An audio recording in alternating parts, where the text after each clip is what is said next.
Have you ever wondered how an engraver installs a raised gold inlay on a firearm like this? Let's head over to the studio and I'll show you how it's done.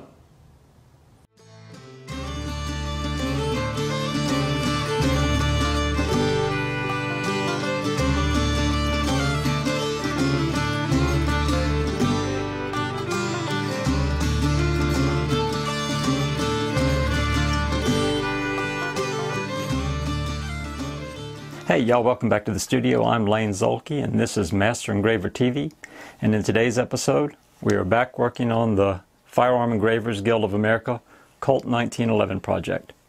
Now I finished the job up already and I've got a lot of film in the can, but I haven't done much editing. So for today's episode I thought I would take you along and show you how I installed two raised gold inlays in the front of the slide. Now I know we touched on the subject in the first installment of this series, but for today's episode we're going to focus exclusively on those two raised gold inlays. I'll take you along under the microscope and show you some of the tips, tools, and techniques that I use to get the job done. So let's get to the bench.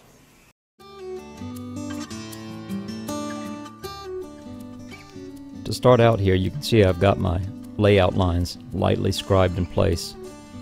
I'll come in with a 105 graver and I'm going to cut the outline of the leaf that I'm installing. Now for this first one, I'm going to move through really quickly. I've got everything sped up between 3 and 6 times actual speed, just so you can follow along and visually see how it's done. Since we're installing 2 leaves on this section, when I install the second one, I'll slow everything down to actual speed or close to it, and I'll explain all the techniques that I'm using to get the job done. But for now you can just follow along visually and get an idea of how the process works.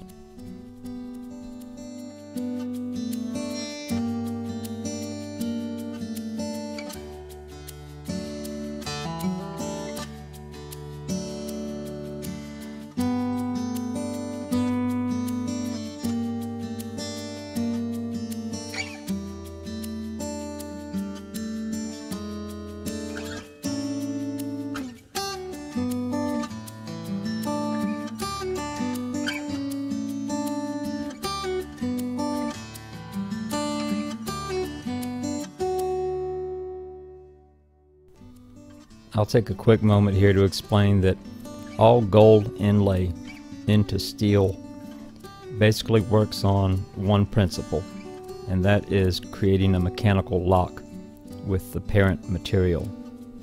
And to do that we create some kind of porous surface or undercuts in the metal so that when the soft 24 karat is hammered into place, it'll flow in and around all these cracks and crevices and lock itself into place.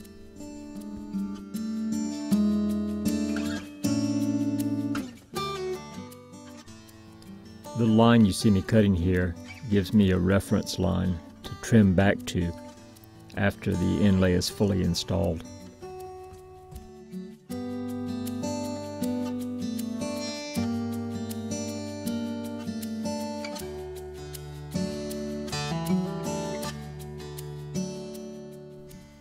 Now the gold that I'm using here is slightly thicker than what I would normally use for, say, a flush gold inlay.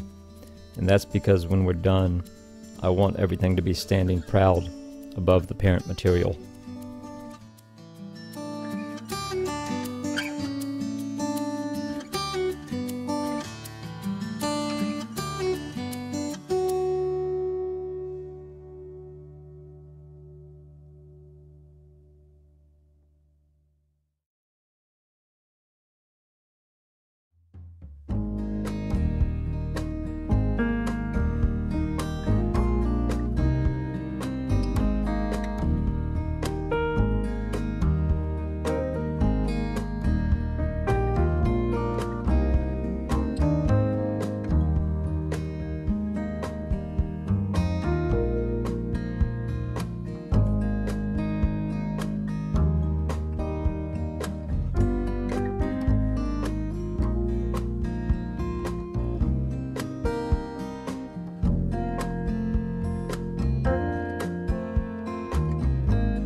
As I start cutting this second leaf here, I'll tell you a little bit more about the tools that I'm using. We'll also slow the speed of the video down quite a bit so that you can more closely see what I'm doing. I'm cutting with a 105-degree parallel heel graver. This one was shaped on the GRS Apex sharpening system. As I'm cutting, I'm leaning the graver in towards the cavity and away from my reference lines. I want the walls of the cavity to be really crisp and vertical.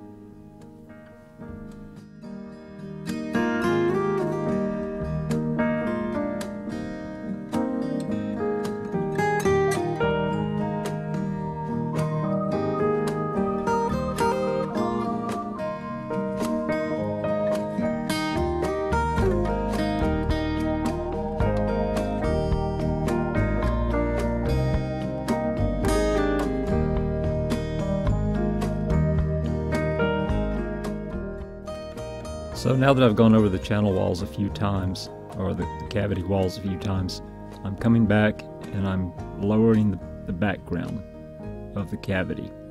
And I do that by cutting little furrows in the metal, just like garden furrows.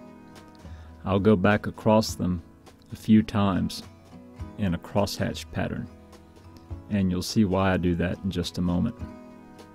I can't really tell you how deep I'm cutting, but it's approximately 3/10 of a millimeter deep.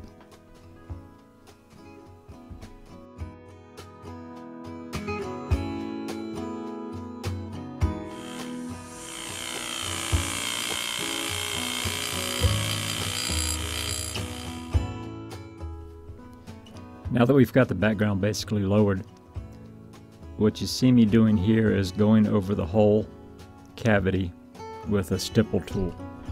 And a stipple tool is really nothing more than a carbide point sharpened up, needle sharp. And what this is going to do is create a really rough surface in the bottom of the cavity. At this point, I've got a tiny chisel in my hand. The tip of it is shaped like a small axe head. And I'm going around the edges of the cavity, and I'm basically creating a little undercut all the way around the edges of the cavity. As I mentioned before, inlaying gold is basically just creating a mechanical lock with the parent surface. And by creating that undercut, I'm given a space for the gold to flow into when I hammer it home. You can create that undercut in any number of ways. You can also do it with a graver, but I just find it easier to use this method if I can get away with it.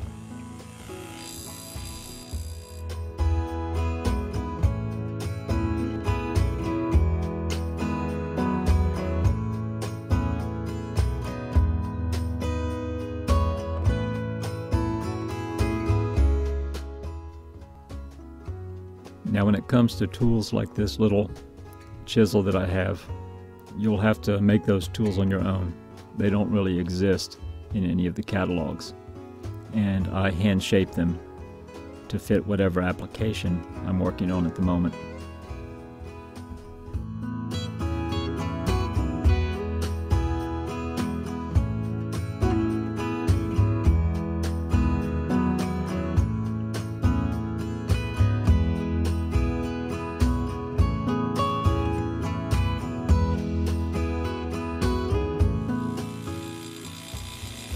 Here you can see I'm going over the entire background with the stipple tool for a second time. And this is where I'm really paying attention to getting a nicely even stippled surface on the bottom of the cavity. And what this is doing is creating a velcro-like surface for the gold to adhere to. It needs to be really rough, and basically the stipple tool creates thousands of little tiny mushroom heads if you looked at it under a microscope. And those are just little crevices for the gold to flow underneath when I hammer it home.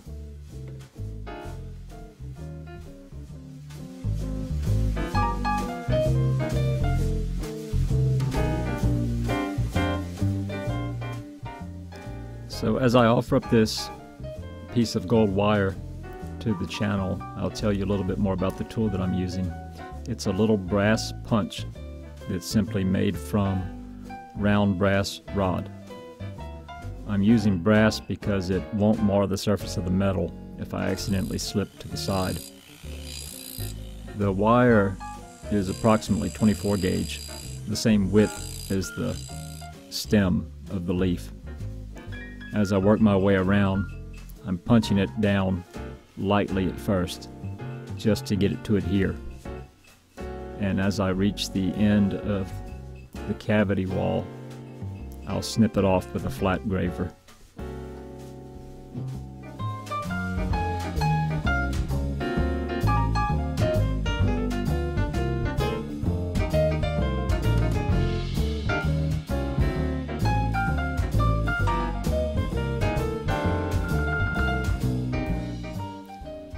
Now, what you see me doing here is clipping the very tip of the wire to fit the exact spot where I start the inlay. I want it to fit the contour. And then I drive it home with the brass punch. And I'm taking great care here not to overlap the metals. I want the two pieces of wire to butt against each other, but not overlap. And so when I start, I don't put too much pressure. I just punch it hard enough to get the metal to seat and not come back out.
Now, as I clip off my last piece of wire here, it's time to start seating the gold more firmly. Again, I'm going to do this with the brass punch. I'm not going to hammer too hard because I don't want to harden the metal too much.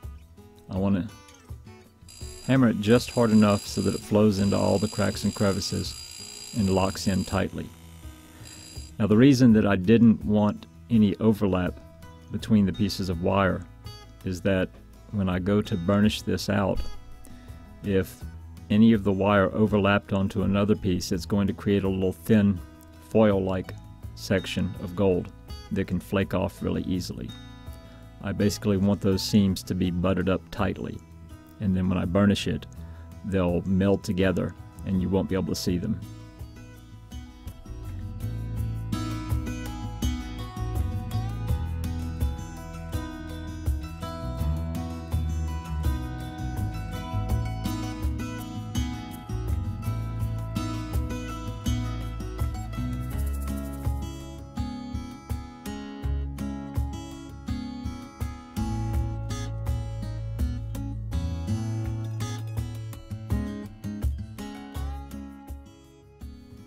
The final thing that you see me do here is to come in with a 120-degree graver, and I'm trimming up all the edges of the inlay. I'm cutting into the steel, but I'm cutting far enough away from the wall of the inlay that I don't cut into any of the dovetails that I've created. That would create a weak wall that could break out. After that's done, I'll come in with the carbide polished burnisher and I'll burnish the edges of the leaf and the top just to make sure all the seams are closed and give the leaf some definition. And done in this way, there's no way that an inlay should ever come out of the gun, even under hard use.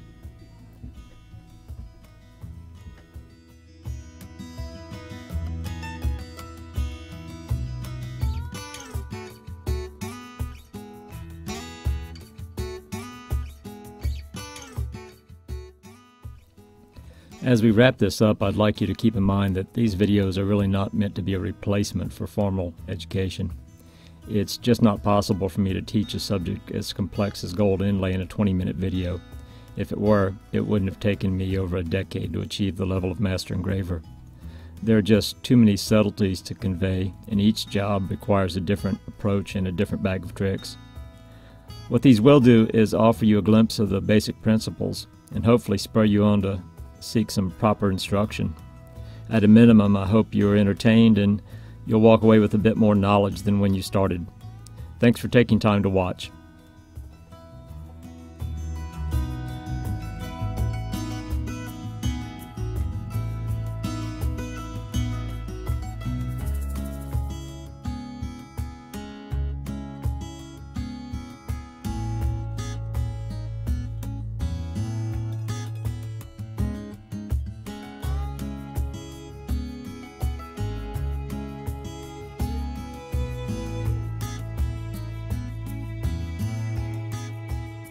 Well, I know that most of these latest videos have been geared more towards advanced engravers, but I do read your comments, and I see that a lot of you still want to learn the basics. So I promise as soon as we wrap up the Colt 1911 project, I'll get back to filming some of the fundamentals of hand engraving for you. Be sure to subscribe and hit the notification button so you won't miss any of those episodes. If you're curious about any of the tools that I use, you'll find links to them in the description below the video. And if you order through those links, you'll receive free shipping on many of those items. Till next time, keep your gravers sharp, have fun at the bench, and y'all have a Merry Christmas.